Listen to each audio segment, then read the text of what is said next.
Ara had come to Dust Devil Creek not to begin a new chapter, but to quietly let the last one fade into silence. She wasn't fleeing the law, nor seeking opportunity. She was escaping memory, a memory that walked beside her in the form of a small, unmarked grave no one in this dusty town knew existed. A mail-order bride contract was merely the means to an end, a formal excuse to disappear into the folds of the frontier. But fate, as it often does in places ruled by silence and secrets, had other plans. Her intended, a farmer named Jedediah, had died of fever just a week before her arrival. No welcome, no name on a signboard, just a ticket in her hand and a shadow in her eyes. She was a stranger in a town that had no place for strangers. The town council labeled her a vagrant, an inconvenience. The plan was simple: put her back on the coach eastbound. Dust Devil Creek had no use for a woman with no man, no land, and no claim. She stood quietly at the edge of the town square, as if she could disappear into the planks beneath her feet. The townsfolk moved around her like she wasn't there, a ghost among the living. Her eyes, sunken and empty, saw but did not engage. Her grief had hollowed her out. And then, without warning, the auction began. It wasn't cattle, or tools, or land on offer. It was children. 3 little girls stood huddled on the wooden platform, usually reserved for criminal sentences. The Miller sisters. Lily, the eldest at 10, held the 2 younger ones tight. Daisy, thin and silent, clutched a rag doll missing an eye. And Rose, the youngest, barely 5, had dirt on her cheeks and tears in her eyes. Their parents had perished in a fire that gutted their small farm on the edge of the valley. Nothing remained of them except these 3 girls, now offered to the crowd not as children in need of care, but as labor to be parceled out. Judge Thorne presided, his voice booming with false righteousness. He painted the children not as victims, but as assets: Lily for farm work, Daisy for sewing, and Rose, well, she eats little, he said with a chuckle that made Ara's skin crawl. The crowd said nothing. No bids, no movement, just a silence that felt heavier than stone. And in that stillness, something in Ara Brocor, perhaps, ignited. What had once been grief became a kind of fire. She saw herself in them, or rather, she saw the daughter she'd lost, the one no one in this town would ever know. That same helplessness, that same fragility. Her voice, when it came, surprised even her. $1. It sliced through the silence like a blade through old rope. Heads turned, eyes narrowed. The mail-order bride, who had arrived with nothing but sorrow, now stood defiant, her voice carrying more weight than the judge's gavel. Thorne's face twisted. And who are you to bid, woman? You have no husband, no land, no standing. But Ara didn't step back. Her grief, once a shroud, had become armor. My name is Ara. I'm bidding for all 3, together. The judge laughed, but it was bitter, cruel. And what will you pay with? Tears? She met his gaze. The contract your townsman signed guarantees me 1 year of room and board, even in the event of his death. I will use it to provide for them. That's the law. It may not have been entirely true, but she said it with the force of someone who had nothing left to lose, and that was a kind of power Thorne didn't know how to handle. Fine, he spat. Take them. Starve together on that cursed land their family left behind. And with that, the auctioneer dropped his gavel. Ara walked to the platform. The girls looked up at her with a mix of fear and something even more fragile: hope. She didn't reach for them like a savior, but like someone who needed them as much as they needed her. She had come to this town to let go of life. Instead, in one reckless act of compassion, she had chosen to live. And now, she wasn't alone. What would you do if you stood before injustice like this? Would you speak? Would you stay silent? Let us know in the comments. The path to the Miller farm was nothing more than a winding trail of ash and silence. Ara walked ahead, her steps slow but certain, the girls trailing behind her like shadows too small for the weight they carried. Dust rose around them, mingling with the lingering scent of old smoke. The wind had no warmth. Everything felt forgotten, as if the land itself had turned its back. When they reached the edge of the property, what remained of the house was little more than a skeleton, charred beams, scorched stone, and broken glass. There was no door, no roof, not even a wall left standing.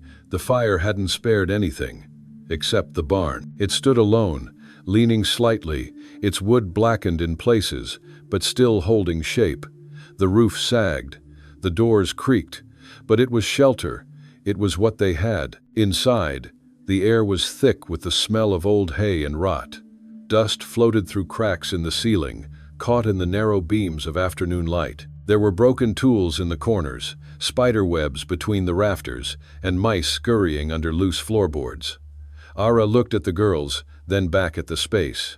It would have to do. That night, they curled together under a single threadbare blanket, their bodies pressed close for warmth. Ara felt their trembling, not just from the cold but from something deeper: fear, uncertainty, the aftershock of being torn from everything familiar. She didn't speak. Words were too brittle in that moment. She just held them, arms wrapped around three fragile bodies, her grief slowly making room for something else. In the days that followed, they began the slow work of surviving. Lily, the eldest, proved herself quickly. She took to tasks with a sense of duty far beyond her years. She patched holes in the roof, using mud and scraps of cloth. She rationed the little food they had with an almost military precision. She watched her sisters the way a captain watches her crew, never relaxing, never complaining. Daisy, quieter than the wind, moved like a whisper through the barn. She rarely spoke, but she saw everything. It was Daisy who found the edible roots growing behind the ruins of the farmhouse. It was Daisy who first caught the mice that had become their reluctant neighbors and figured out how to trap them. Her silence was not emptiness, it was focus. And then there was Rose. Small and soft-spoken, she had eyes too wide for her face and a laugh that slipped out when no one expected it. She played with the old rag doll that had survived the fire. She talked to the chickens that wandered in from nearby fields. And slowly, without anyone noticing, she began to stitch Ara's broken heart back together, not with grand gestures, but with tiny Tucheza hand-held, a shared giggle, the warmth of trust. The town offered nothing. When Ara returned to the general store to try and buy flour and beans, she was met with downcast eyes and stiff refusals. No one dared defy Judge Thorne. She was a marked woman now, not just poor, but defiant, a troublemaker. They were being starved into submission, and the barn, for all its meager protection, was becoming a prison. Still, Ara refused to let despair take root. Each day, they worked. They gathered wild onions, pulled nails from the ruins to reuse them, filled the cracks in the walls with straw and clay. They boiled water over a fire made of broken fence posts and dried dung. It was not comfort, but it was life. And one evening, as the sun bled orange across the horizon, Rose pointed to a mound of disturbed earth near what used to be the back porch. "Papa was digging there," she said, her voice soft but certain. "He said he found something. He said it would change everything." Ara turned toward the spot. It looked like any other patch of dry, broken ground, but there was something in Rose's tone that made her pause. Hope is a dangerous thing, she thought, but it was also the only thing that had kept them going. As the wind picked up and the first stars appeared overhead, Ara let her gaze linger on that small rise of dirt. She didn't say anything, but something in her shifted, just slightly. Do you think Ara should trust what the little girl said about the well? Could something be buried that might change their fate? Let us know in the comment. The days grew leaner.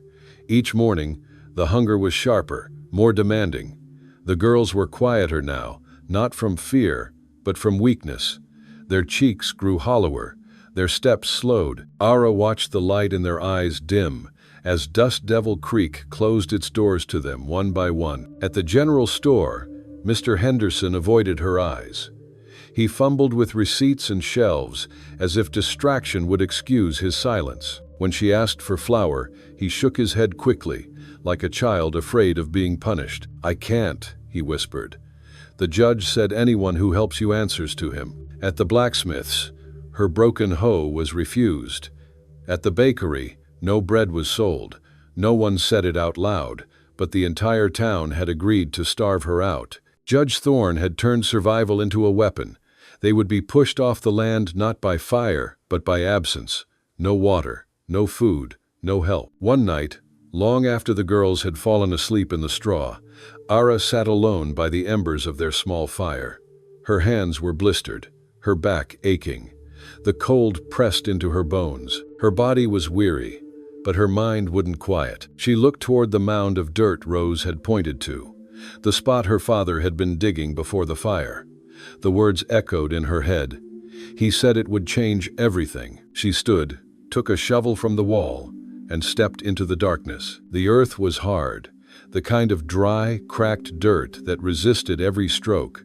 Her hands, untrained for this kind of labor, began to bleed before the first hour passed. But she didn't stop. She worked in silence, her breaths heavy and shallow, the shovel's rhythm like a heartbeat. Every strike was a rejection of surrender. The sky began to pale in the east when she hit something solid. It wasn't stone. It rang different, hollow, metal. She dropped to her knees and clawed the dirt with her hands. Her fingers closed around the edge of a rusted box, heavy, cold, locked by time and silence. Back in the barn, with the first light of dawn creeping through the slats, she set it down in front of the girls, who had woken and were now watching without a word. Ara hesitated, her hands shaking slightly. Then, with the tip of the shovel, she pried the lid open. Inside, wrapped in oilcloth, was a thick envelope, yellowed with age, sealed with wax. She opened it carefully.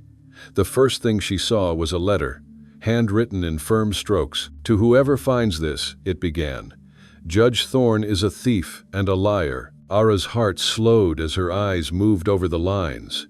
It was a confession, a revelation, a weapon. The letter was from Thomas Miller, the girl's father. It detailed how years ago, Thorne and Thomas's father had discovered an underground spring beneath the Miller land, a powerful, year-round source of water in a valley where every other well ran dry during the harsh summers. The elder Miller had registered the water rights with the territorial government, securing the land's value for generations. But Thorne had betrayed him. He forged documents. He staged an accident. He murdered his partner to seize control of the surrounding land.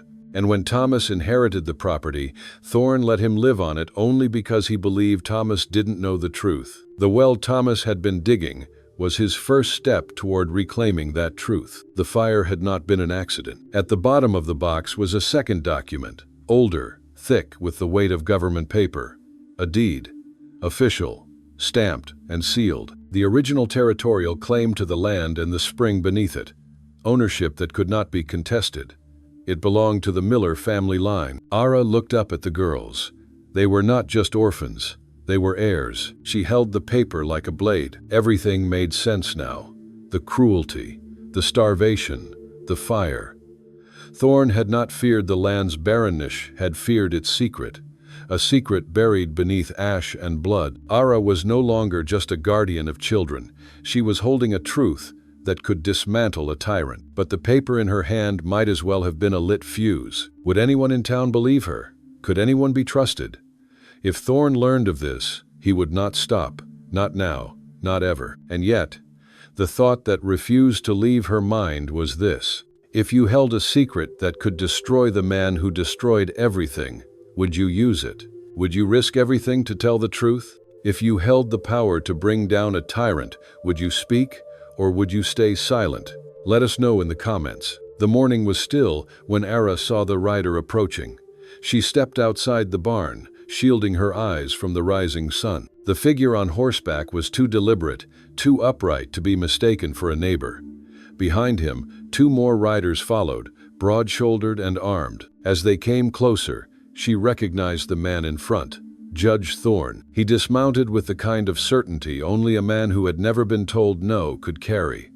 His boots hit the dry soil with slow, deliberate steps. The two men behind him followed suit, their hands hovering near their belts where revolvers hung like silent threats. Ara didn't move. Thorne's voice came smooth and oily, each word coated in condescension. "Madam," he said, "I've come with a generous offer.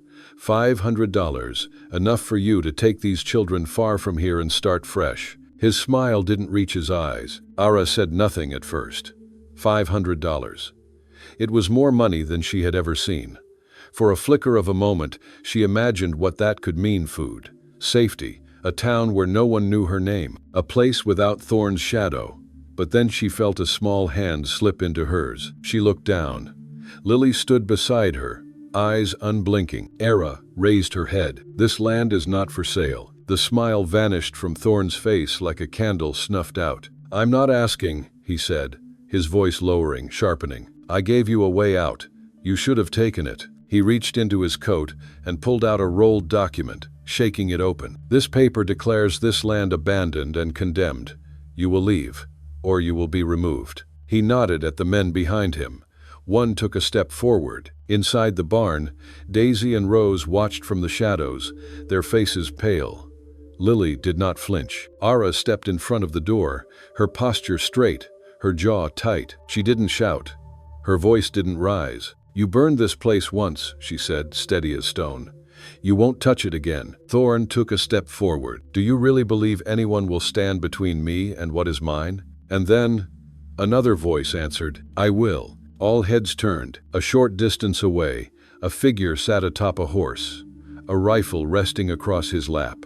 It was Silas, the judge's own foreman, the man who had helped build the fences, dig the trenches, enforce the silence. Thorn's eyes narrowed. "Silas," he barked, "what are you doing?" Silas did not blink. "I'm done taking your orders," he said. "I'm done watching you crush good people under your boot." He dismounted slowly, his movements calm, practiced. His boots hit the ground with a weight Thorn hadn't expected. The two men behind Thorn shifted. Their eyes darted between him and Silas. One of them took a slow step back. Thorn's voice shook with rage. "You'll regret this." Silas nodded once. "Maybe, but I won't regret stopping you." Ara stood still, her heart pounding. She felt the shift in the air. The silence had changed, no longer heavy with fear.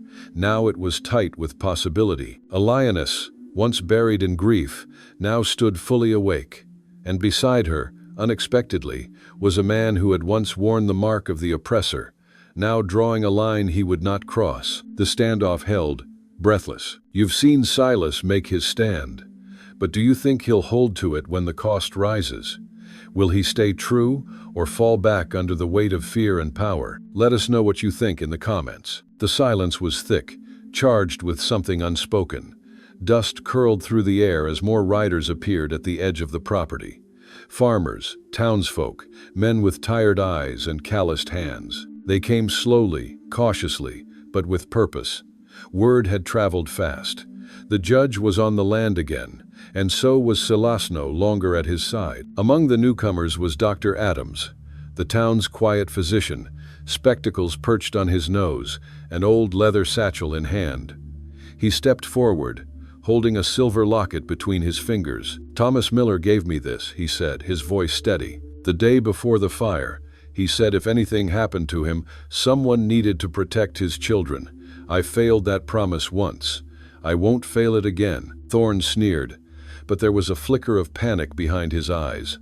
The crowd behind Dr. Adams began to shift. Men who had once kept their heads down now raised their chins. They remembered the water taxes, the closed wells, the dry seasons that nearly broke them, while Thorn's land stayed green. Ara stood beside the barn, her face pale, her posture firm. She reached under a loose board and pulled out the weathered box, then opened it to reveal the sealed document. The original territorial deed, government stamped, unaltered. "This land," she said, her voice rising, "belongs to the Miller family, and the water beneath it was never Thorn's to claim." She held the paper high for all to see. The light hit the seal just right, catching every eye. The murmurs turned into something else. Not just surprise, but anger. Old, quiet rage that had been buried under fear. Thorn had stolen from them all, but worse, he had tried to erase the truth. He took a step forward, eyes wild, face flushed, his voice cracked. "That paper means nothing. This land is mine." Then he pulled a gun. He didn't aim at the armed men. Not at Silas. not at Era. He aimed at the children. Gasps rose from the crowd. Rose shrank back behind Ara's legs. Lily stood frozen, her hand instinctively reaching for her sister's. Time slowed. Before Thorn could pull the trigger, Silas moved. A sharp motion, fast and final. The butt of his rifle struck Thorn's arm, sending the weapon flying into the dirt. Thorn screamed, clutching his wrist, falling to his knees. The crowd surged forward. Thorn's men, now visibly shaken and outnumbered, raised their hands and dropped their weapons.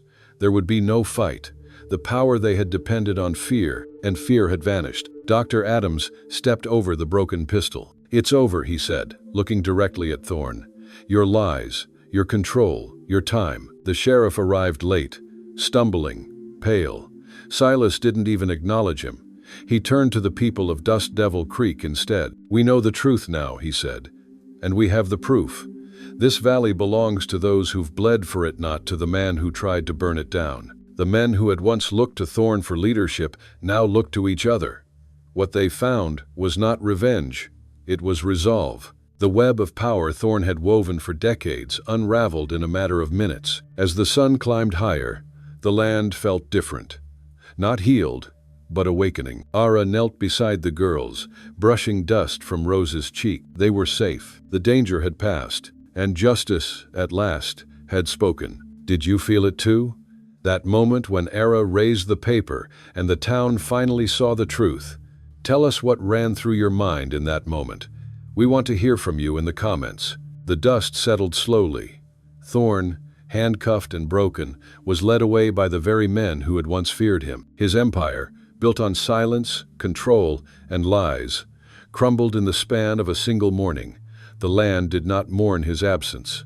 It exhaled. Dr. Adams took temporary charge of the town's legal affairs, reinstating long-forgotten codes, reviewing fraudulent documents, and ensuring that what was stolen could be returned. His first act was to recognize Era as the lawful guardian of Lily, Daisy, and Rose. His second was to validate the deed Ara had revealed, confirming the Miller family's unshakable claim to the land and, more importantly, to the water beneath it. The news traveled fast. For years, the people of Dust Devil Creek had suffered under water monopolies, seasonal droughts, and impossible fees.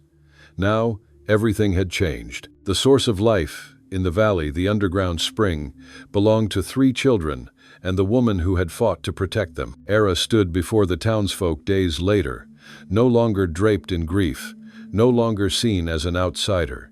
She addressed them not with authority, but with quiet resolve. "This water will not be owned," she said. "It will be shared. No one here will be denied life so that another may grow rich." There was no applause, only stillness, a reverent kind, the kind that follows truth. Under Ara's guidance, the spring was developed with care. Farmers once at the brink of ruin began to revive their land. Wells were dug, crops returned. Children laughed again in the streets. The valley, once cracked and bitter, began to breathe. The barn was rebuilt first, then the farmhouse. With the help of neighbors who once turned their backs, Ara and the girls planted new seeds, both in soil and in spirit. The Miller land was no longer a scar, it was a beginning. Lily became her second in command, sharp-eyed and firm-voiced. Daisy tended the herbs and gardens, her hands always deep in something green. And Rose Sweet, gentle Rose was the joy of the household, her laughter as constant as the wind. Ara watched them grow with a heart no longer weighed down by what she had lost. The ache for her own child remained, but it was no longer hollow. It had become a wellspring of love that poured into every scraped knee she bandaged, every story she listened to by firelight. Every night she stayed awake watching their chests rise and fall. She had not planned to become a mother again, but fate had chosen her. Or perhaps, more truthfully, she had chosen fate. There was a day, weeks later, when Ara stood at the edge of the field, the valley spread wide before her, golden and alive. The same land that had once looked like the end of everything now looked like a promise. Not a barren grave, but a growing light. Not a dead farm, but a place reborn. She was no longer the woman who had come to Dust Devil Creek to disappear. She was a mother, a protector, and the keeper of something sacred. Not just water, but hope. This was no longer a land of silence. It was a land of voices, working together, surviving together, living together. And Ara, once lost, now stood at the heart of it. If you believe that one person can change the world in their own quiet, courageous way, support this channel with a subscription and share this story with someone who needs to hear it. The world needs more stories like Ara's. Maybe yours will be next.